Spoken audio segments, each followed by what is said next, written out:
أعوذ بالله من الشيطان الرجيم بسم الله الرحمن الرحيم فبظلمهم من الذين هادوا حرمنا عليهم طيبات أحلت لهم وبصدهم عن سبيل الله كثيرا فَبِظُلْمٍ مِّنَ الَّذِينَ هَادُوا، اور یہ جو ظلم انہوں نے کیا ہے عیسائیوں نے، من الذین ہادو، ان لوگوں میں سے جو لوگ اپنے آپ کو یہودی کہتے ہیں، یہ اتنے ان کے مظالم تھے. یہ پہلا جرم یہاں سے، پہلے تو اتنے جرم گزر چکے، اس میں پھر اللہ نے فرمایا کہ ان کی ذاتی گناہگاریاں، یہ ذاتی طور پہ جو زبردستیاں کرتے رہے، قتل کرتے رہے. حرمنا علیہم طیبات، ہم نے پاک چیزیں ان پر حرام کر دی.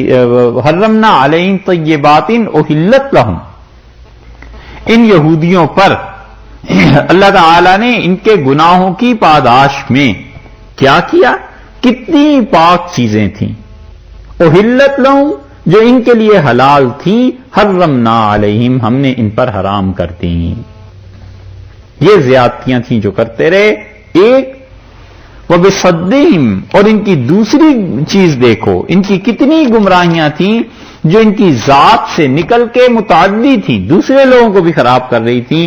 اور ان میں سے ایک یہ چیز تھی وَبِصَدِّهِمْ عَنْ سَبِيلِ اللَّهِ كَثِيرًا، کثرت سے اللہ کی راہ کو بند کرنے والے، اللہ کی طرف جانے والے راستے ختم کرنے والے یہ یہودی.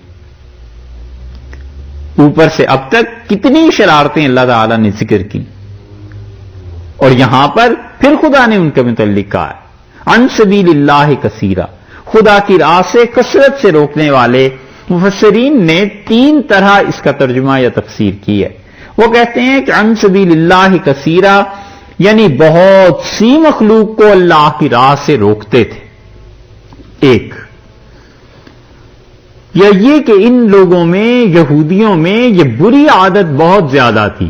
لوگ کم تھے زیادہ تھے اس سے بحث نہیں، ان یہودیوں میں یہ بری عادت بہت زیادہ پڑ گئی تھی کہ یہ لوگوں کو اللہ کی راہ سے روکتے تھے. بچوں سے لے کے بڑوں تک اور چھوٹوں سے لے کے اوپر تک سب میں یہ عادت پڑ گئی تھی. 2 اور بعض مفسرین اس طرف گئے ہیں کہ طویل زمانے تک، یعنی مدتوں، سینکڑوں برس اس قوم پہ ایسے گزرے ہیں کہ یہ ظالم اللہ کی راہ کو بند کرتے رہے.